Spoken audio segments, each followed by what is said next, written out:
Michael Holton. Many of you may recognize him on television and radio as he is the host of the pregame and postgame show for the Portland Trail Blazers.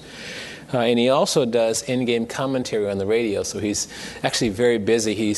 In fact, we were in dinner last night, and he said the one thing he appreciates are very long commercials during the Portland Trail Blazer games because it allows him to go from studio to studio during those games. Michael grew up in Southern California, and he played basketball at UCLA from 1979 to 1983 before going on to a professional career in the NBA with the Chicago Bulls, the Phoenix Suns, the Portland Trail Blazers, and also the Charlotte Hornets. His subsequent work as a coach included stints at Oregon State, UCLA, and also the University of Portland. His passion, providing youth with hope and opportunity. Please welcome Michael Holton.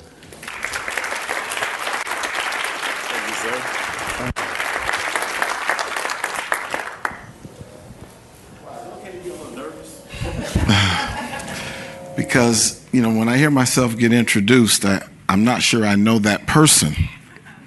But it's been exciting so far to listen to the other speakers and presenters. And I'm excited to have just a few minutes with you. But when I listen to the introduction, I reflect. And when I hear the played for this team, the Bulls, and that team, and that team, and that team, what I hear is the fact that I played 6 years in the NBA for 4 teams, and that all 4 teams got better after I left. And that's the voice I hear, because it's true, and I'm okay with it. Because I was the player that they were discussing in the meetings that they needed to upgrade to get to the next level. And I'm okay with that. So I'm excited to just share a little bit. I know everybody here is busy in thought about what's been said, and busy in thought about what you may have to do the rest of the day or the weekend. But I want to put something on your plate. I want to recruit you, not into another occupation. Nobody has to quit their job, but I want to recruit you. And so, let's leave it at, I want to recruit you. I'll qualify that a little bit more here in a moment. But I first want to slow down enough to share an experience around the word recruit or recruiting. Because as a part of my sports life, recruiting was a big part of it. I was recruited to college, and then several years later, I became the top assistant coach at UCLA in the coaching part of my life, and I was the recruiting coordinator. And so I had this responsibility to coordinate this international recruiting effort to land the world's best student athletes at UCLA. At a time when the late Coach John Wooden was still alive and still around, and I'd met him, and I thought that it would be humble of me and appropriate to ask Coach Wooden what he thought I should say or how he wanted the program marketed. For those of you that may not be sports people, Coach Wooden is the greatest men's college basketball coach of all time. He won 10 national championships in 12 years. And I could go on and on about that and the things I learned and the conversations I had, but I want to stay to this concept of recruiting. Because in my mind, I was going to call Coach Wooden and ask him this question and maybe get his voicemail and bump into him and ask him and kind of reverse engineer what I wanted to get from him. But Coach Wooden has this unique gift of humanity, and he answered the phone. And Coach Wooden, it's Michael Holton. I just wanted to ask you a question about recruiting. He says, Michael, great. I tell you what, why don't you pick me up Sunday and take me to church, and then afterwards we can get a bite to eat, and you can ask me whatever you like. I was like, yeah, that's a great idea, Coach. I'll see you Sunday, right? So I drive to get Coach Wooden on Sunday, and I arrive a little early. I'm thinking, I'm going to pick up Coach Wooden. I mean, I tossed and turned that night like it was Christmas Eve. It was, I can say a lot of things wrong to Coach Wooden tomorrow if I'm not well rested, right? So I turned the corner to pick up Coach Wooden, and he's standing on the corner. And I'm thinking, I'm not late. Why is he standing on the corner? So I pull over and I pick him up. I says, Coach, am I late? And he says, no, I just didn't want you to have to come up. So he gets in the car and we go to church. And it's his church. And so I spent the next 90 minutes kind of feeling like his bodyguard, just kind of standing by him. And everybody was, hey, Coach Wooden, Coach Wooden. So anyway, this is the time. Let me speed up to the recruiting part. So we go to get a bite to eat. And he says, Michael, you had a question? And I says, yeah, Coach, I have a question about how you want the UCLA men's basketball program marketed to recruits. And he said, oh, okay. He said, well, Michael, let me tell you a story about a coach that was a good man that died and got to Judgment Day. And when he got to Judgment Day, he was told that he was going to get into heaven based on one condition, and the condition was that he first had to visit hell. And the coach looked, and they said, that's it, Coach. There's the stairway to heaven, and there's the elevator to hell. Go down and visit, come back, spend eternity in heaven. Coach said, seems pretty easy to me. He gets on the elevator, goes down, down, down, down, down, down, down, down, down, down, down, down, down. Door opens. And this coach, by the way, liked to golf and to fish. Door opens, he looks out, he sees the most pristine golf course he ever seen in his life. He's like, that's wonderful. He looks to the right, he sees a river, and it just looks like it's stocked with fish, and he can sit on the banks of this river and golf and fish for eternity. He looks to the left, he sees a lake. He says, I can just be on the lake. I can fish on the lake. I can fish on the river. I can golf. Gets on the elevator, goes all the way back up. The door opens, and he looks and that's it, Coach. You met the one condition. There's the stairway to heaven. And the coach looks at the stairway, looks at them, he looks at the elevator, he doesn't move. He says, your decision, Coach. He said, I was just down in hell, and everything I like is there. It's up to you, Coach. He said, I got to go with the golfing and the fishing, right? He gets on the elevator, goes all the way back down, door opens, he looks out, no golf course. He looks to the right, no river. Looks to the left, no lake. Now he's becoming concerned. He turns all the way around, and the devil's standing there with a pitchfork, and the coach says, where is the golf course? Where is the river? Where is the lake? And the devil said, we were recruiting then.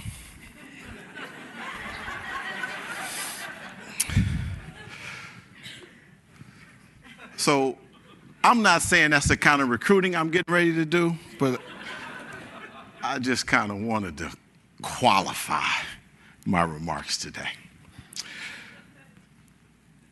And my remarks today are built around a belief I have that every human being is uniquely gifted. Every human being is uniquely gifted. And that one of life's biggest challenges and mysteries is that the gift is wrapped. Those of us that are parents understand that. We look at our kids and we know that gift is wrapped. And then we start planning classes and trips, but around really this concept that the gift is wrapped.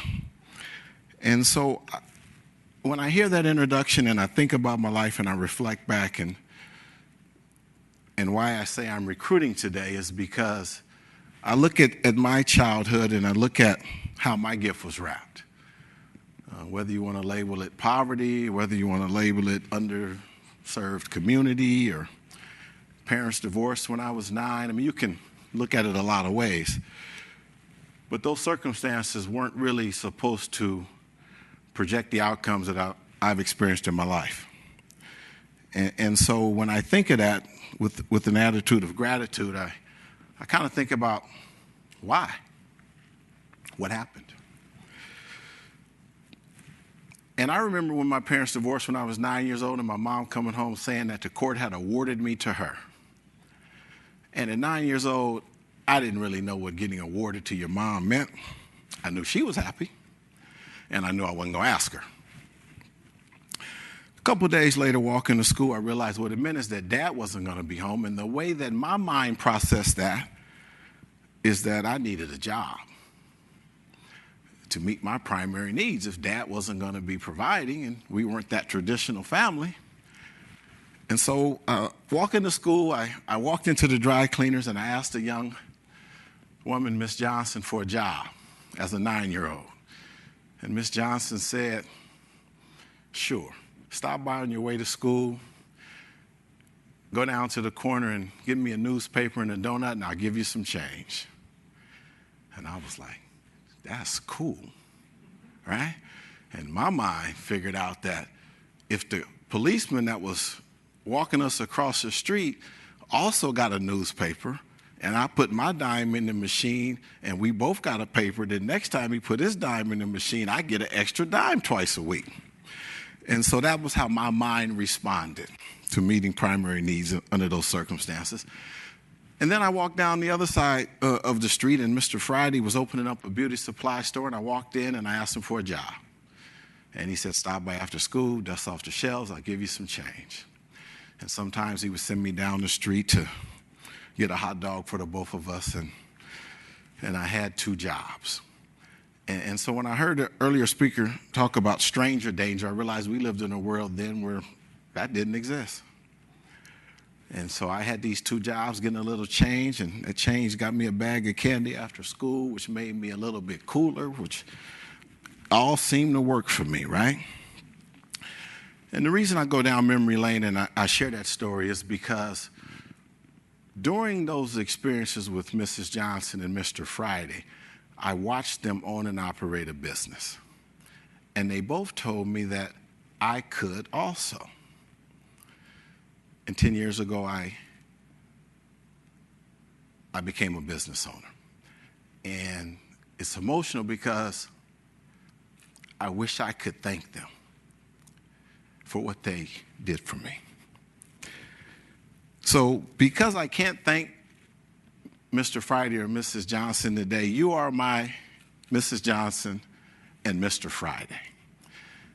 And in a minute, you'll understand why I say that and why I am thanking you in advance for what I am recruiting you into. Because as I went down this road in life and Mrs.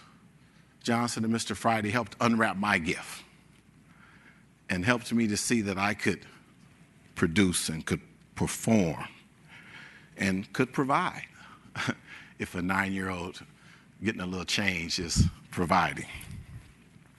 But I went down that road, and that road of opportunity became confidence. And that confidence became involvement in sports, which became excelling in sports, which became, as a junior in high school, winning a championship, as a senior in high school, becoming an All-American and Southern California Player of the Year, earning a scholarship to UCLA, and being one of an all-freshman starting backcourt in a national championship game when it had never happened before, playing for Hall of Fame coach Larry Brown in 1980. And I just have to sometimes stop and reflect where it started and what that journey was like, and the fact that there were people that helped unwrap. But as all of that happened, I must admit that I got a little bit full of myself, a little arrogant. I'm like, just getting on airplanes, getting on television, doing interviews. It's kind of cool, right?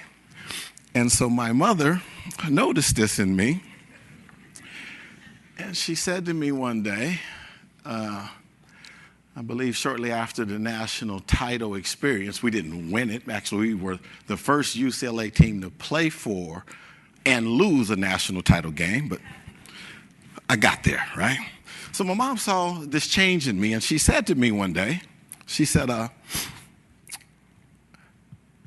it's nice to be important, huh? And I just had an epiphany of, how did you know? I mean, it was like, it was kind of a rite of passage, right? It was like, yeah, Mom, it kind of is. She said, okay, well, I just want you to never forget that it's more important to be nice. And that was the mom that I had. She was able to be the voice of reason and bring perspective, but that kind of put a lid on some things that I didn't need to have and helped unwrap some other things. Because as a parent knows, adversity is going to strike their child.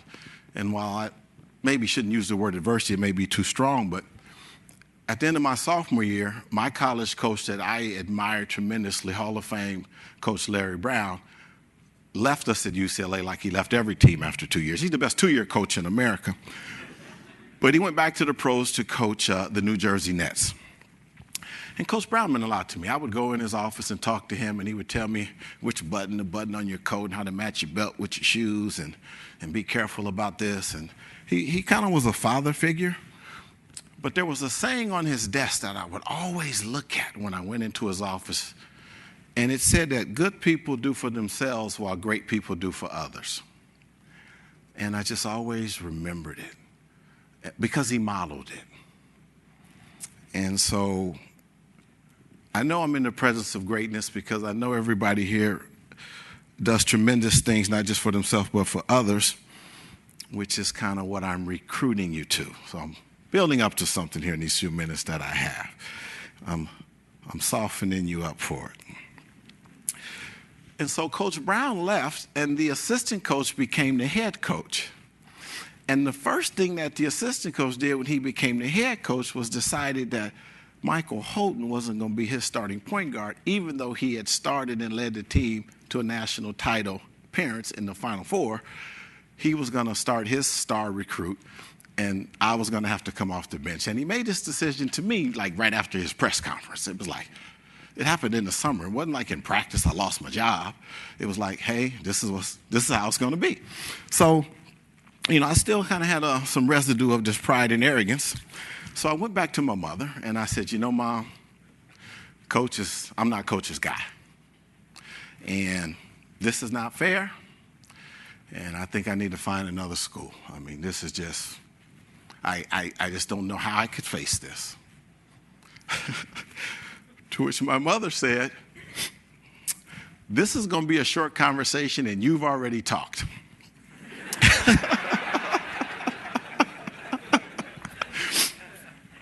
She said, we don't quit. She said, quitting's not an option. I don't care if you don't play another minute of basketball at UCLA. You're going to graduate and find a way to contribute to the program. And I just didn't see that coming. It was one of the few times in my life I thought my mom let me down. But it was such a turning point for me to deal with what was, to me, felt like a ton of adversity at that point. Because it taught me the importance of commitment.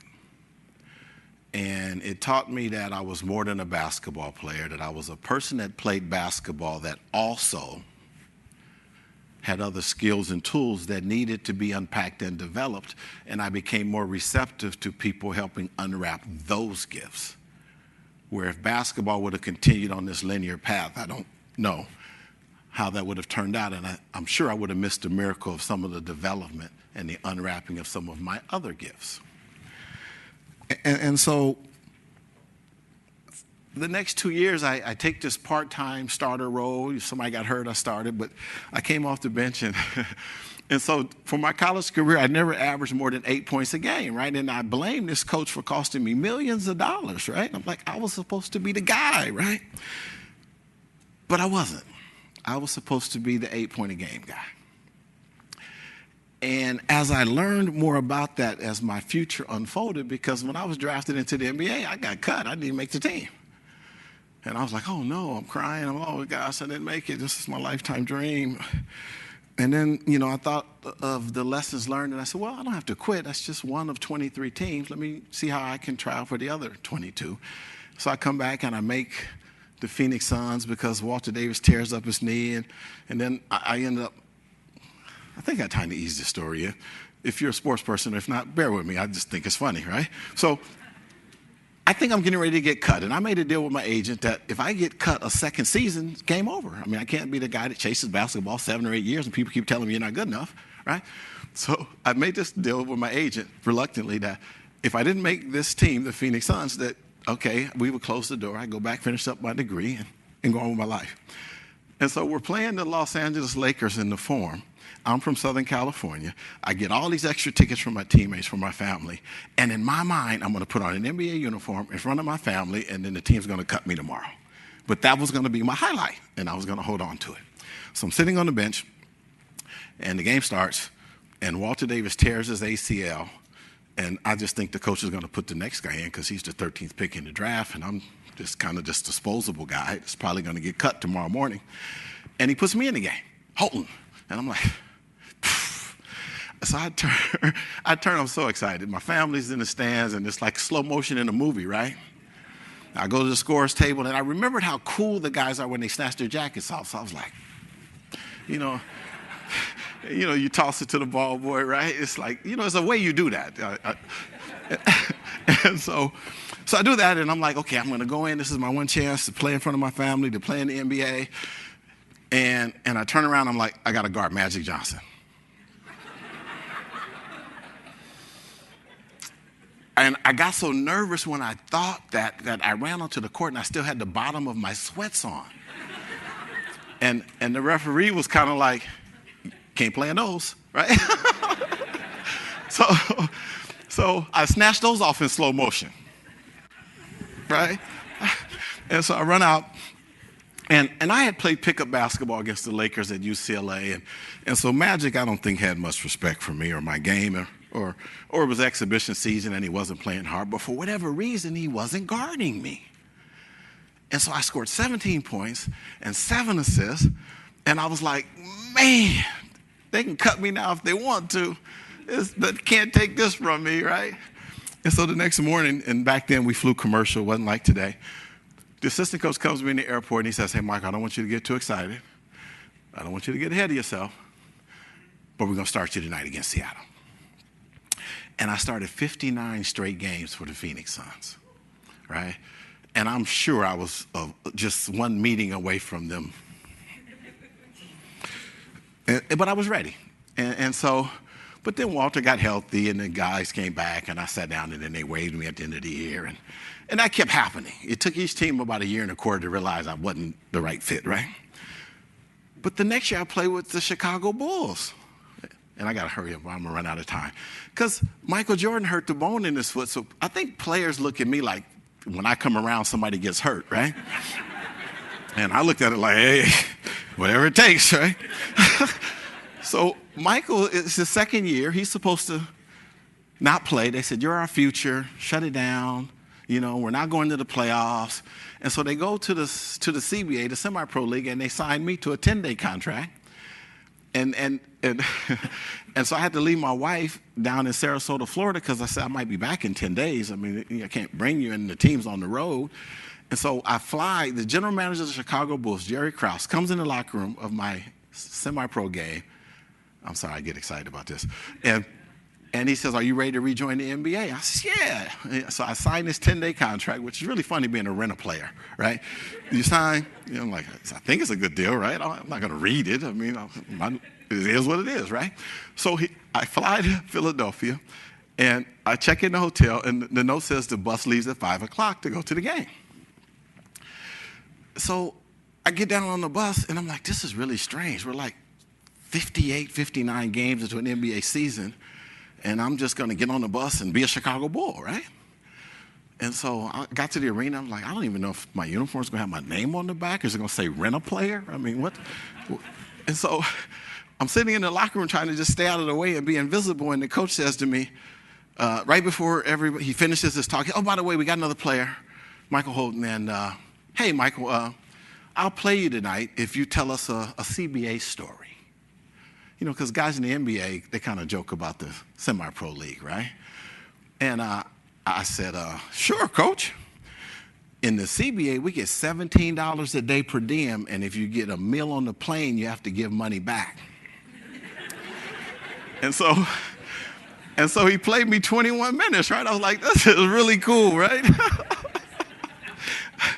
And so I played the rest of this trip with the Chicago Bulls, and we get back to Chicago, and I sign another 10-day contract, and Michael Jordan shows up at practice because Michael told the team he demanded to play.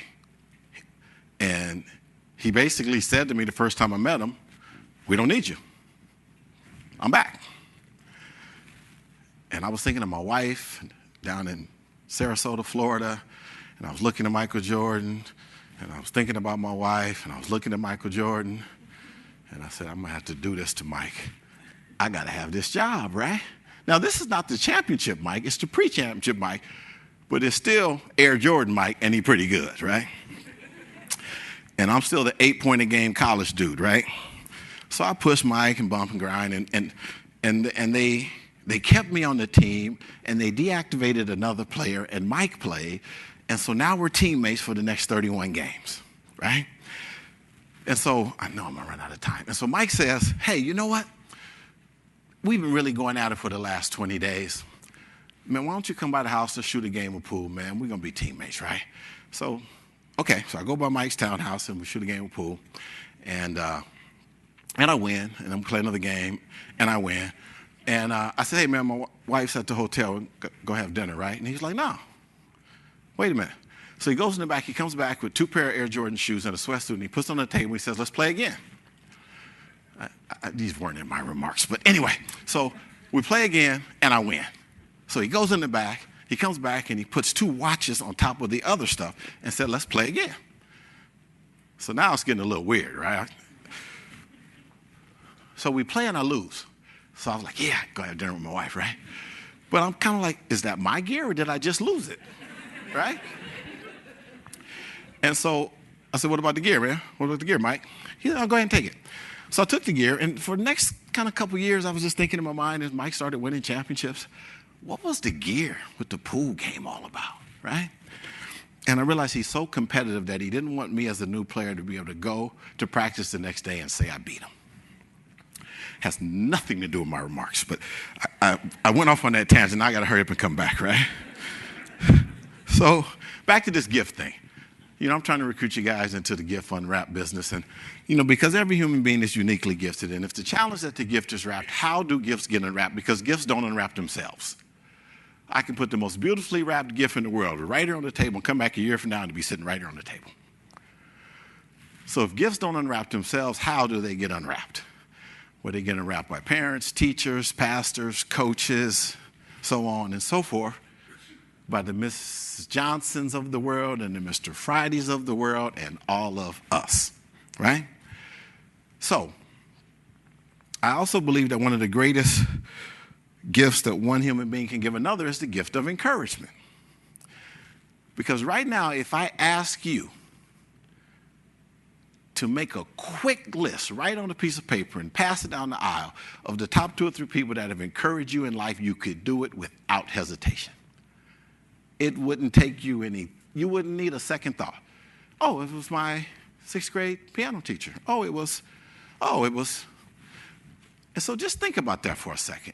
Let's just stay in that place for a second. If we can so quickly and readily recall people that encourage us, then the gift of encouragement has tremendous value.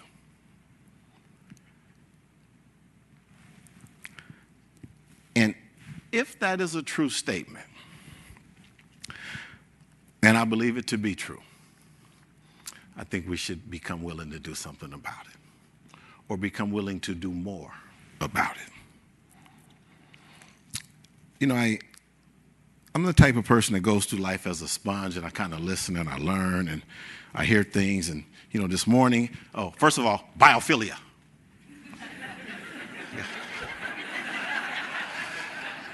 Got to get that in there. Biophilia. Got to get that in there, right? Because I heard that, and what I heard was that the benefit of biophilia, or one of the benefits of biophilia, was I'm going to get increased laughter and joy. It was at the bottom. You guys didn't pay attention to that part, but that's what I heard. So I'm walking in that right now. Increased laughter and joy. And I really don't have bad days. I don't believe there's bad days. I believe all days are good days, and some days people have bad attitudes on. When people ask me how I'm doing, I say better than I realize. And I have practiced saying that. Michael, how you doing today? Better than I realize. Well, why do you say that? I know every day is a gift. Doing better than I realize. And I believe that, right? So as I pick back up this whole story, this whole sports thing, got cut by the Warriors, played in the league, played with Jordan, played against Magic, played with Drexler, played with Porter, played against Bird, and Isaiah, and so on and so forth, right? I don't share all of that because it has any real significance of elevating what I want you to think of me. I say it because I need to be reminded that I got the opportunity to do that because my mother didn't let me leave UCLA and quit. So when the Golden State Warriors cut me, I didn't feel devastated. I just felt like that's one of 23 doors that's not open to me. And I shared it with you in this whole process of talking to you about helping others get their gifts unwrapped.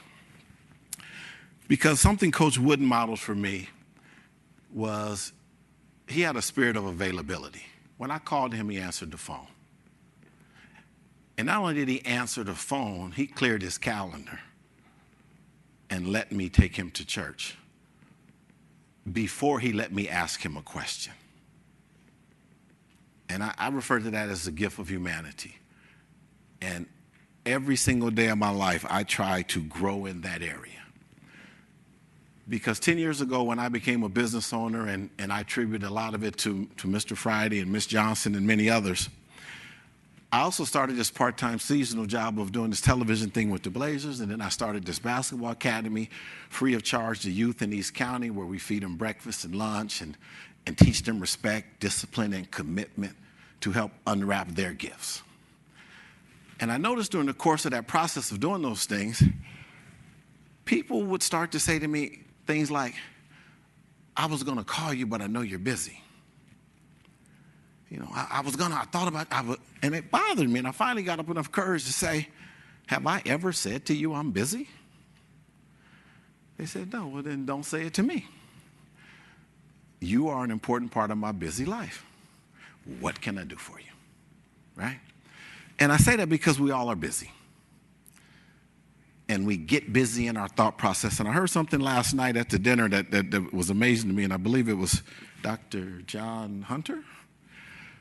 And I asked him what the toughest part of his job was, you know, because I know he's really busy. And he said to me, email. And I was like, yeah, email jail, I know. And I looked at him and he said, because I don't really stop during the course of my day to answer email because I want to be available. And I just thought that was a phenomenal thing to hear somebody say. I mean, on the one hand, it's not great that he goes home and he answers email when he's trying to be with his family, and he shared that. But during the course of his day, when he wants to be available to people, he has decided to not block time to answer email. And so that spirit of availability I wanted to reference today because I think it's an area that we all could probably use some increased focus in, because we get busier in our own thinking than I think we should, because there are no disposable lives, and the most important thing in life to me is interpersonal interaction with other human beings. And if we get to a point where we're blowing people off, and I just don't think that helps us get to where the other speakers were talking about, because we're not available. And so when I say I wanted to recruit you today, I wanted to recruit you into this spirit of increased availability so that when you have an opportunity to encourage somebody else, first of all, you have to be authentically present to be able to do it. Or, you gotta, I don't need to explain authentically present. I think it speaks for itself, although I want to. And then you can give that gift of encouragement, right?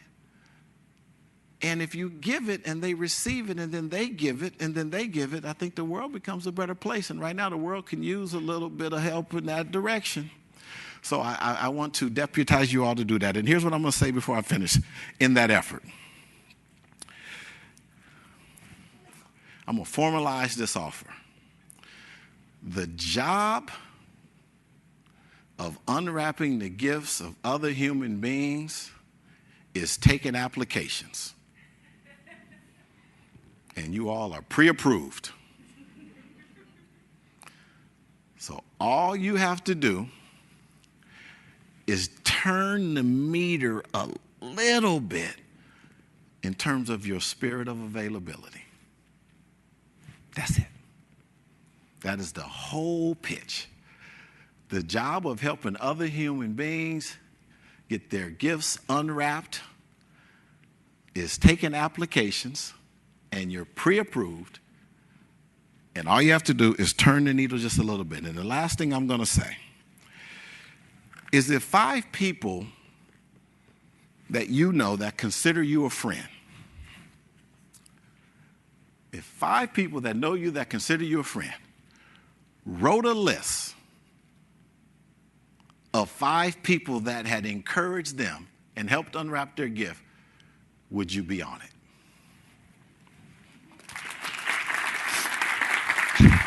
Thank you, sir.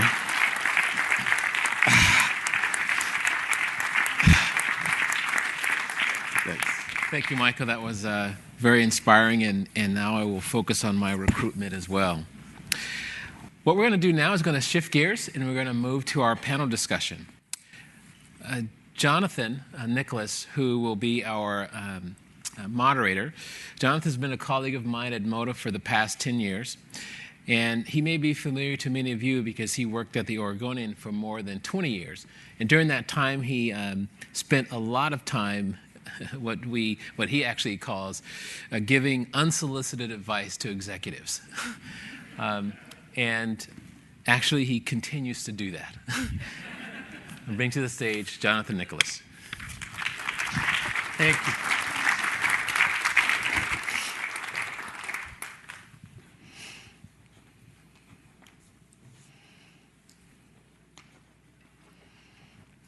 I feel like I ought to ask for a round of applause for my able assistants here.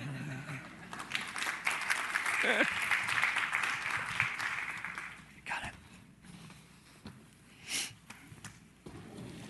Let me ask our speakers to come and join us back up on stage, and Lynn Peterson's going to join us too for a little discussion.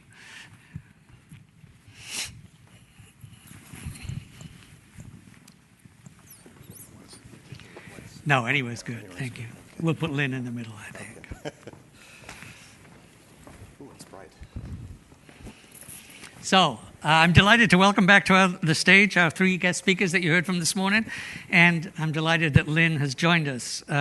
So many of you in the room, I'm sure, know Lynn. She trained as a transportation engineer and as a land use planner, which in preparation for a career as an elected official is about as policy wonky as you can possibly get. 2 weeks ago, just 2 weeks ago, giving her her victory margin of almost 80%, Portland area voters elected Lynn to serve as the president of Metro. That's our regional government. We're still the first and best place in the entire country to have an elected regional government. And in this role, Lynn will preside over 1.5 million people, 3 counties, 24 cities, and she'll have the privilege of going to work every day carrying a very large purse. This fall, voters are expected to give Lynn an extra $500 million to spend on housing for the poor. Waiting in the wings, an extra $1 billion, $5 billion, $10 billion for transportation in our region. So I thought I'd begin with a question for Lynn. After she heard our speakers this morning, is she sitting there thinking, oh my God, I need to give Tim Beatley at least $50 million for biophilia? Lynn. I like that question. I think the future of the region and where its focus is still remains in the values of being clean, green, affordable, and equitable. But how we carry that out as we move forward is changing based on past practices and what they've accomplished. We've done a lot of good things in this region, that have put us on the map nationally and internationally, but we've left a lot of communities behind. And so how do we recognize what we've accomplished is a great thing, but not stick to past practice so we can actually accomplish more? And the way I look at it is we are a very resource scarce state. Whether by choice or by actual need, we are a resource scarce state. So if we are going to invest $1 in anything, right now that $1 better make sure that we can house as many people as we possibly can and give them access to as many things as they need. That includes nature. That includes nature in the neighborhood, but that also means that we need to start measuring if they can actually access jobs, if they can actually access health care, and if they actually can access education. So I'm not willing to spend $1 unless we're measuring access to all of those things in this region from now on. All right, thank you. Tim, I want to follow up on your broad expanse of your views. So in Anna Karenina, Tolstoy told us that happy families are all alike, but unhappy families are different in each way. So I wondered from your travels, are all unbiophilic cities alike, and are all the biophilic ones different in their own ways?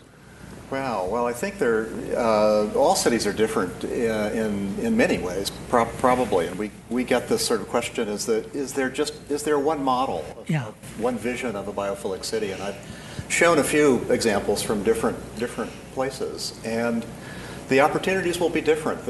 Obviously, the climates are different. The kind of nature is different. The flora and fauna will be different. So they have to be different, and we don't want to live in places that all look and feel the same. And the nature is part of what makes a place different and unique, right? So we need to amplify that and celebrate that. It's a big, as much as anything, it's about distinctive place making. So we've just had Phoenix, Arizona's just applied to the network, and they're not installing many green roofs there. It's a desert. It's the flora and fauna is different. It's no less natureful, no less impactful, lesser ability to connect deeply with that nature. It's just different. Yeah.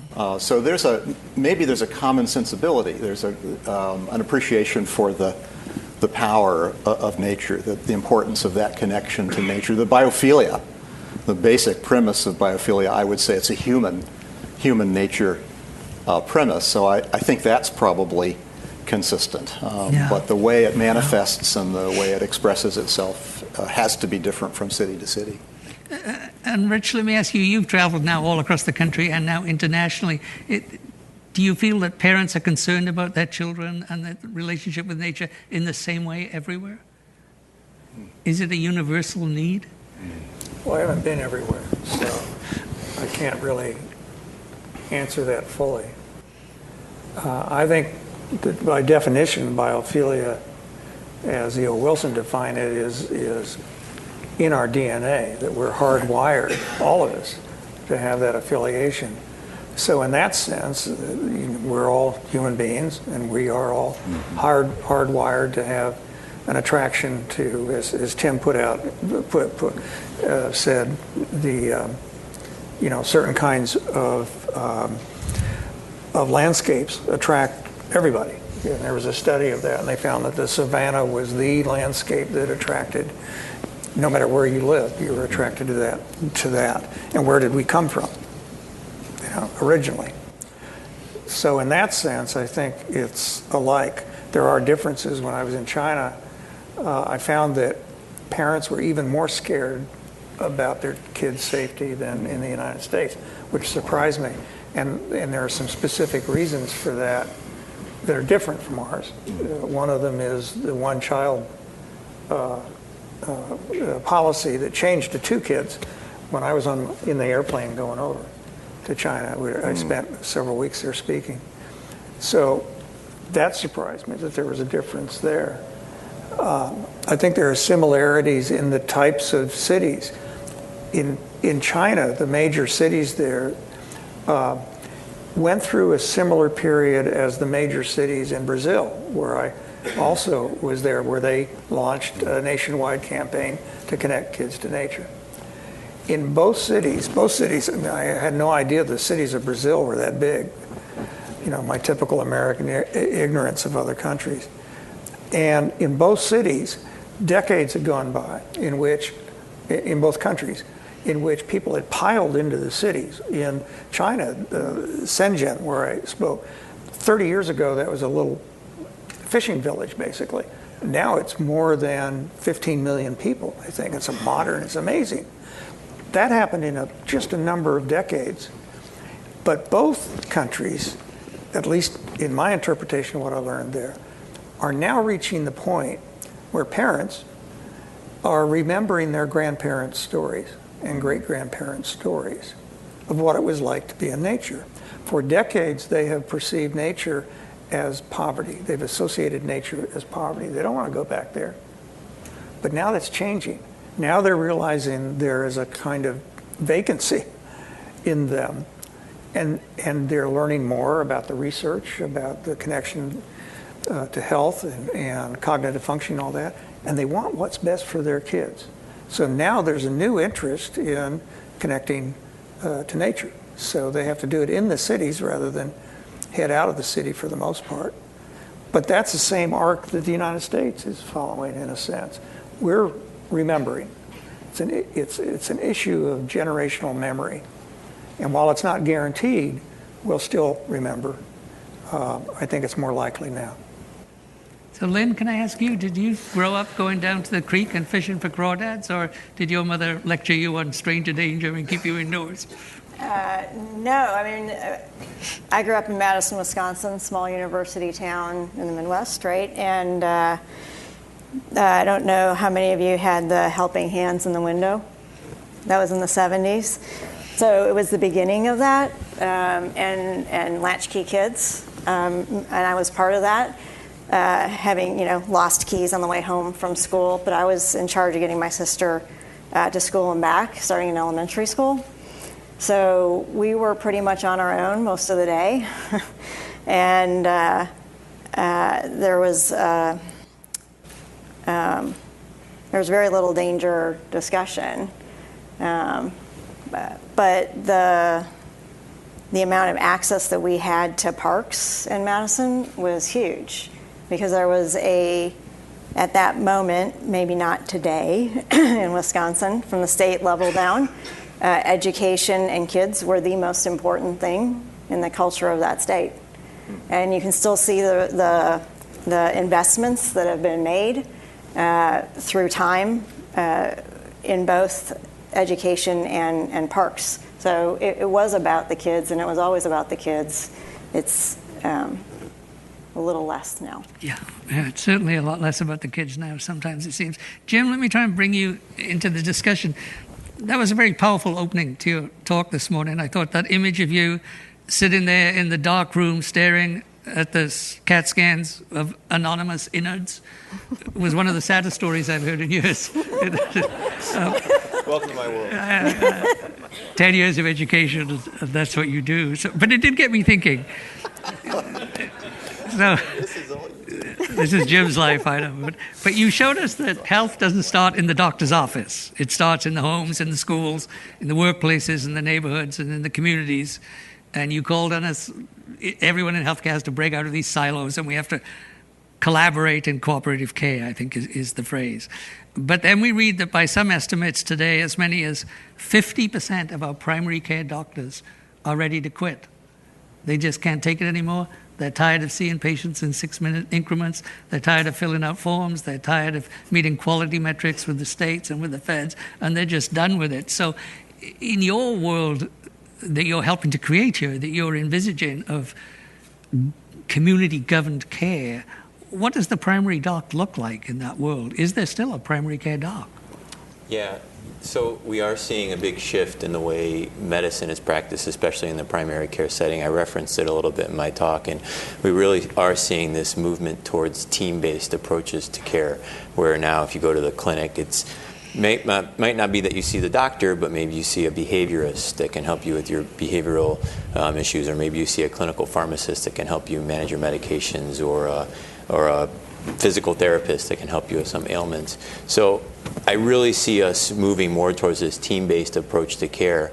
It's going to take some time to get there. You know, when I was in training, which again wasn't that long ago, I finished 10 years ago, I think medical training still looked at the physician as kind of the captain of the ship, and they were, you know, leading this team.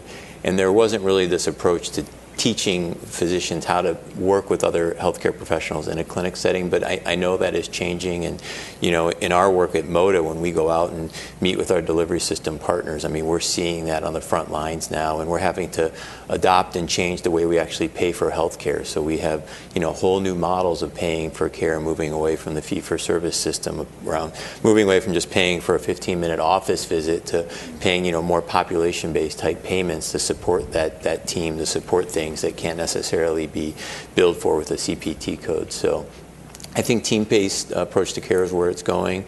You know, I also think technology is going to help us. Machine learning, artificial intelligence, these are the buzzwords, but there's just so much medical knowledge and so many pharmaceuticals and, you know, just so much out there that it's impossible for one individual to keep track and up to date on things. So leveraging, you know, big data and again, machine learning to help individuals make diagnosis and treat folks is another way I think we're going to kind of be able to help our healthcare providers in addition to that team-based approach to care. Yeah, Lynn. We were having this conversation last night, and I think it's really important as we got into the 1950s, both in the engineering profession and building a built environment, as well as in medicine, folks got very specialized. And each one maximizes the utility of what they're trying to achieve to one performance metric and one performance metric only, usually, right? They've narrowed it down to like, this is it. This is the only thing that if I hit this parts per million, or if I hit this, you know, delay as a traffic engineer, I'm good. I've done my job. But what I've just done is created side effects, right, all over the place. And we have to go to this team building when we're talking about people, when you're talking about habitat, right? It's a systems approach. We got to move away from one metric in one spot and another metric in another to outcomes-based approaches. Otherwise, we don't actually take care of the whole of the individual or the whole of anything on this planet. So let me ask you, we've come at this subject from all kinds of different angles today and from all your different specialties, but at the core what we're calling for, it seems to me, is we sense this need to change the way America provides and pays for healthcare, this 20% of our economy. And that's a huge change for the United States. And I wonder where each of you sees the leadership for that kind of change coming. Because at the federal and at the state levels, our political leadership today seems so fractured. There's this concomitant rise in city power and regional power. And of course, Lynn exemplifies that here in our community. And then you got the different roles of churches and of philanthropies and the different role that business is playing today. I wonder for each of you, where do you see the most hope for the kind of change that you clearly all want to see come? Well, I'll start. I think it wouldn't be a surprise to say that a lot of my hope is invested in the local, the urban level, and we're seeing cities like Pittsburgh emerge in the vacuum of the lack of leadership on climate change at the federal and to some degree the state level. Cities have risen to the fore, and they are doing remarkable things. Is it enough? Will it be enough? Not sure. But when it comes to sort of creating conditions for wellness and flourishing and health, I think that certainly that physical environment, but physical, social, and natural environment at the local level has a huge potential, a huge impact. Mm-hmm. So I think this, just watching cities in our network and watching the realization that you've got to have public spaces and you've got to, trees aren't optional, that you need sidewalks, that you need the ability for folks to have an outdoor life. All those things are things that can be encouraged and supported at federal and state levels, but it's a lot of that innovation is happening at the city level. Rich, where do you find hope? Well, I think we should just kind of basically wait for Congress and Trump How long will that be? I agree with Tim that it's at the got myself out of that. That mayors are incredibly and people in your position are incredibly powerful. That's really where I think the action is in terms of government. And Children Nature Network, which is a nonprofit that grew out of Last Child, has a partnership that's a little bit similar to what Tim is doing with the National League of Cities, which is 18 or 19,000 mayors and other city officials, to help think through what is a nature-rich city, how do you measure the effect of that on health and cognition and education over time, and then how do you train new mayors and new city leaders in how to pursue that. So I have a lot of hope at the government level at that level. Beyond that, though, I think we don't pay enough attention to what I've called a kind of contagion, self-replicating social change. The family nature clubs that I mentioned are an example of that, where anybody can download a toolkit on how to start their own family nature club from the Children Nature Network. Doesn't cost any money. You go out and you do it yourself, and then it's contagious because somebody else wants to join you. And if they don't want to do that, they'll start their own. And so very quickly it starts to propagate among teachers. I talk to teachers all the time, and if we sit around and wait for the school boards, we're going to be sitting and waiting a long time.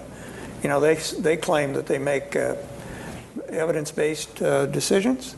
If so, why did they cancel recess? I mean, we've known for a long time that has a direct impact on grades and on health and all of that, but they cancel recess. So if we wait for the school board, the school administration, it's not going to happen.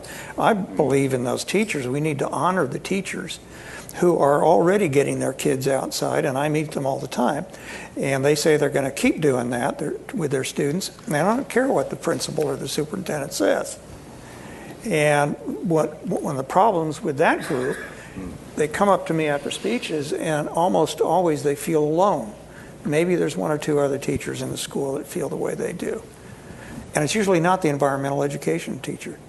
It's the art teacher who takes kids out to draw under the trees, and the English teacher, they write poetry out in the woods, or the biology teacher takes the kids down to the creek at the end of the schoolyard and gets their hands wet and their feet muddy. But they feel alone. What if they didn't feel alone? So we started a Natural Teachers Network. We're not doing as much on that as I'd like, so that these teachers could meet each other, even if it's only online, and know there's other teachers like them out there. We gave an award one year, and I wish we were doing it every year. If anybody wants to fund it, please let me know, to a National Natural Teachers Award. Wow. And a teacher in the Bay Area won it. We had lots of applicants. And Amy Perchek, who works with the Children Nature Network, called him to tell him he won it. And she talks about how he knew probably he was going to get it. He was waiting by the phone, and his students were all around him when he answered the phone. And she told him, and then just all she heard was screaming and yelling, and that was just him. And then all the students, were really happy, and they were screaming and yelling too. A few days later, Amy got an email from a teacher down the hallway who had heard all this. It was a little grumpy about all the noise they'd made. And she says, I heard that. It was very loud, but how can I get involved in that? The contagion. If you treat somebody as special, honor them, encourage them, then others will see that. So, and there's several other ideas that I have along that line, but we need to do that, not only with the often self-appointed leaders, but with the people who don't yet see themselves as leaders, whose leadership can be truly contagious at the grassroots. Well, I would just echo that the power of schools and reaching kids at a young age and forming that next generation of leaders. We're not doing nearly the kind of stuff you're doing, Rich, but we do have some interaction with teachers, and we've got two teachers who are about to leave for a trip where they're going to Singapore, they're going to Wellington, they're going to a number of cities to see what it's like in these places, and they're going to bring it back to their school. Wow. Well, that's cool. And it makes me think about your comments about visioning, because we don't do a very good job collectively challenging us to think about what kind of world, what kind of picture we want to paint and aspire to for the future. And I think we need to get kids and schools involved in that early. We're trying to work on a sort of biophilic cities design game that we can take to schools. But when do kids have a chance to sort of imagine the sort of places they want to live in the future? I don't know. So, Lynn, do you see this sort of power dynamic, this social direction coming from governments these days? You've worked both in and out of government at some of the highest levels. As I thought about answering this question, my mind went to those who aren't at the table to speak. And I think the recognition of the future is the diversification of all the perspectives that need to be at the table, and not just at the table, but actively participating and unwrapping those gifts that we were just talking about. So it's really, who are the thought leaders right now? It's very dispersed. It's not for good and bad. And we have to learn to work within this new empowerment that we have taken on as a region, as a state, as an insurance company. You are actually all quite empowered to be taking this on and reaching out to those and bring them in and get those perspectives, because the minute you do that, you're a better person. You can do your work better, and your understanding, and I'm going to go to my techno geek again, but you're understanding what risk really means. Because in our society, we are all stopped by the misunderstanding of what risk is, whether it's in our job or whether it's in our personal interactions with each other. We are all in the fear that we have moved into an arena where we are taking on too much risk, but we don't know actually how to weigh risk. We've never talked about it. We've never had conversations about what is the risk if I don't do this. It might be greater than if I say yes or no. And that is the thing, the number one thing as a leader who is trying to allow that empowerment to happen, that I have done and have seen other leaders do, is to make sure that everybody understands how to weigh risk appropriately to get to the common sense solution that allows people to grow. And allows those communities to actually flourish. You can't do that if you are solely based in the myths from the past about what risk means. I'd like to add to that, which is risk is a huge issue in connecting people to nature. And all risk is dangerous to us now, when actually lots of risk, if you don't take small risk when you're a kid, guess what happens to you when you're a teenager? Never take risk in the future. Teenagers take huge risks because they haven't tested themselves, they haven't fallen off that small log. So when somebody asks them to go on a beer run in their car too fast, it just doesn't equate. There's a guy, Joe Frost, who is a child psychologist, who, and this is my interpretation of what he says, which is the number one reason that kids get hurt or break bones when they fall out of trees is because they haven't developed the upper body strength to hold on to the branch, which is kind of obvious, but he says literally that is what's true. So my thought on that is we need to flip that. We need to see that as an opportunity. Don't cut down the tree, build up the kid, Use these small risks to build resilience and health in kids, and nature is a great place to do that, whether it's nearby nature in a city or nature beyond the city. You know why engineers take trees out of the right of way of a street? Because people run into them. That's right. Every once in a while, somebody's going to run into that tree. All right, let me try and wrap this up. I'll ask you all one last question, and then we'll all go and have lunch. So I suspect, like most of the people in the audience here today, I'm going to have trouble falling asleep tonight because of the octopus. Somehow the notion of that huge octopus on my back trying to have a meaningful moment with me is going to keep me awake tonight. But if there's one message we've sort of left with everyone, or we hope to leave with everyone here today, I think it's, your life would be better if you would do something wild every day.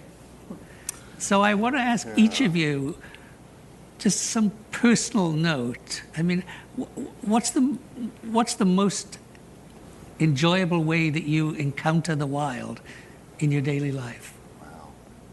Great question. What does it for you? Shall I start?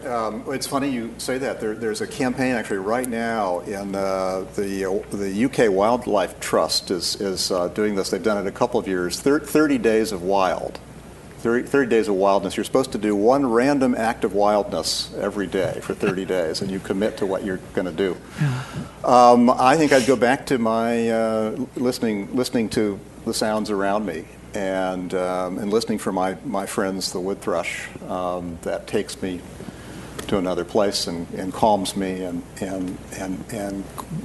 causes me to think, to slow down and to think about my past and remember people and gifts, and I'll continue to do that probably tomorrow morning when I get back. Rich, what about you? Well, I continue to fish with my younger son in the humidifier, and What does he catch? well, he does quite well actually. It's all catch and release. No, I do a lot of fishing, and even though as I do this animal book, I'm starting to wonder about that a little bit. And I hike in the mountains east of San Diego. My wife is working hard to drag me to the Cuyamacas and actually move there. And she's working on that as we speak. That would increase my nature contact. But I think that we have maybe 2 generations now who did not have much experience in nature.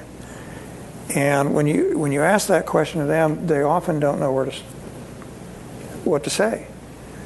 And it's one of the reasons I wrote this later book, The Vitamin N, which has 500 things to do to connect to nature. I finally became convinced that people need a list. I resisted that. I don't like those kind of books. But there are a lot of great things you can do, and if you just pick 5 of them and do them this month, it'll make your life a lot better.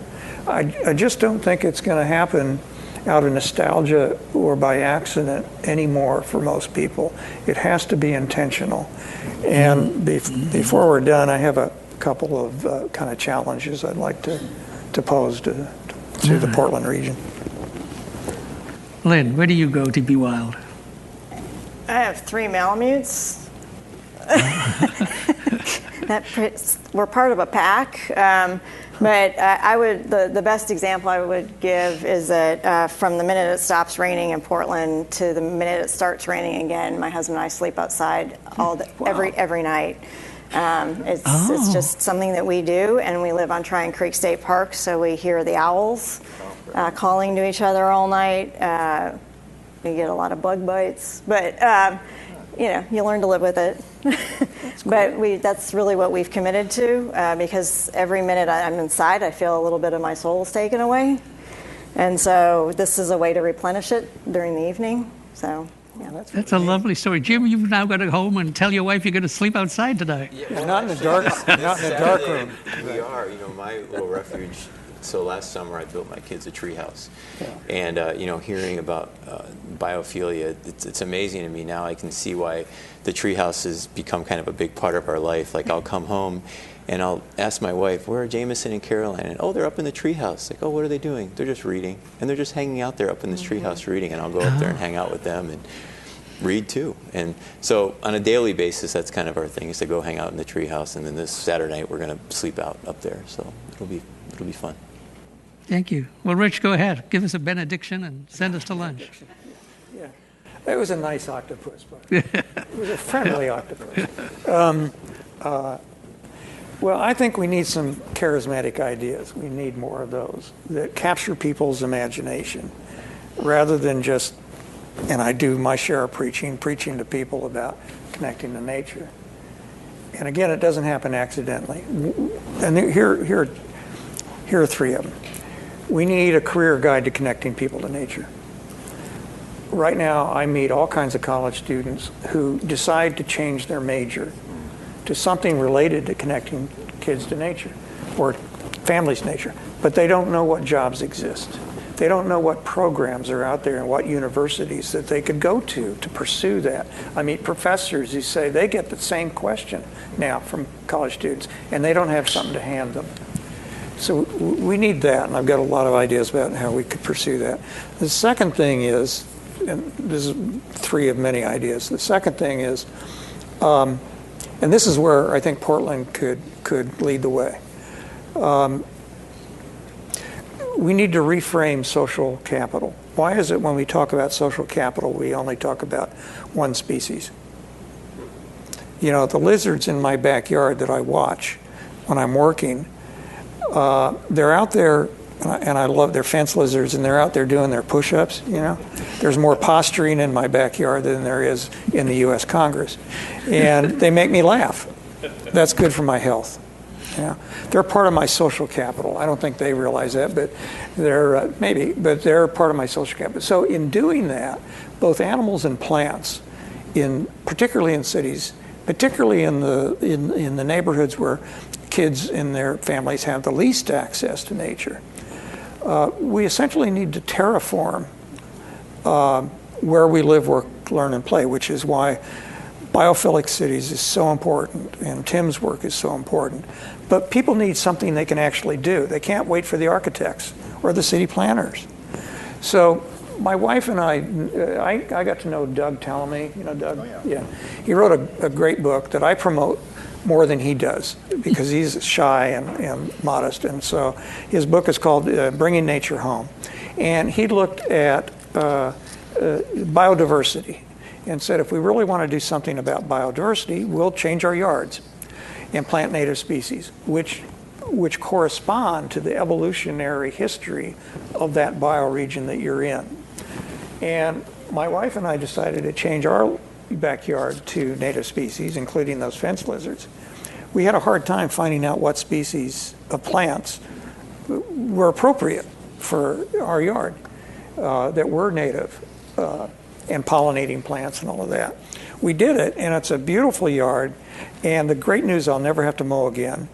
And I look out there and I see all kinds of animals and bugs that I've never seen before.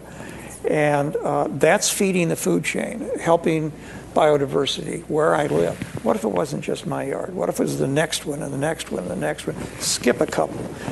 Next one. Pretty soon we'd have wildlife corridors on private land lacing through our cities and maybe connecting to other cities. But not wait for the city planners, not wait for the big thinkers to actually help people do this in their own yards. Think of the power that kids will feel if they're not only doing that in their own yard, bringing seeds and seedlings home from the Natural History Museum or the library, but if they felt that they were part of something huge.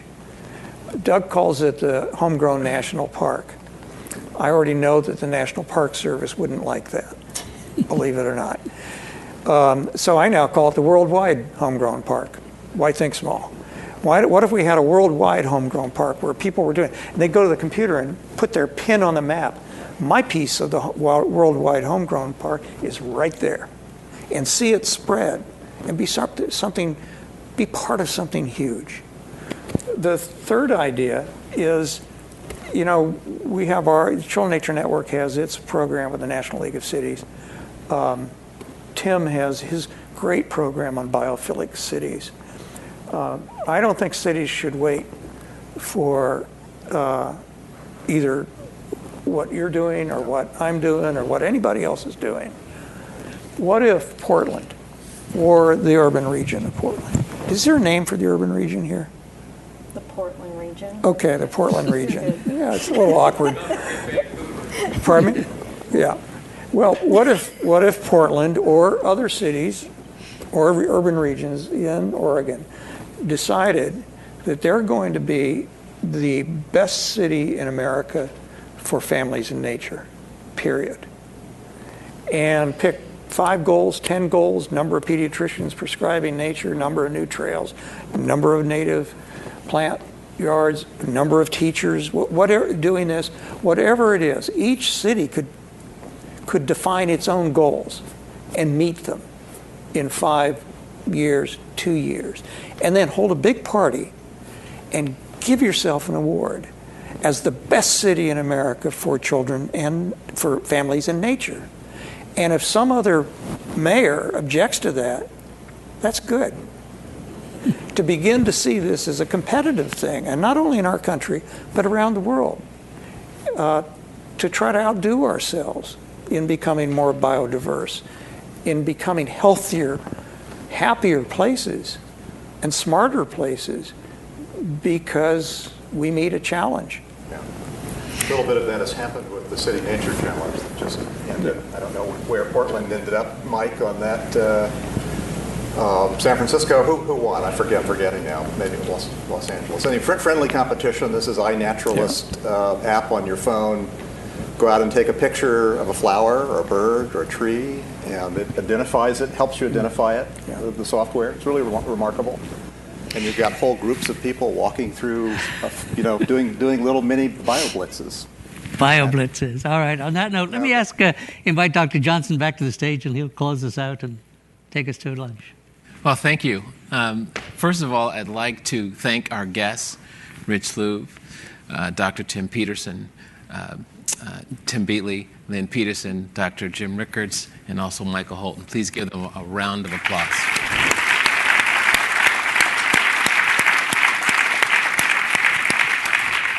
I think we've had a remarkable morning. I think it's been incredibly thought-provoking.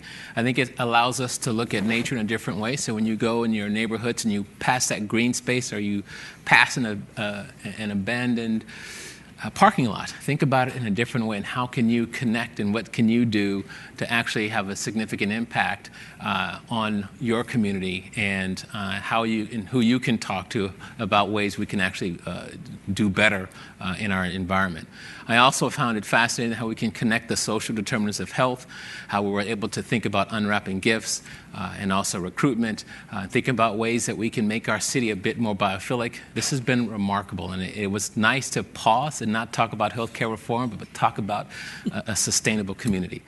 Thank you again. Lunch is available in the corridor. Thank you. Well, I like your challenge.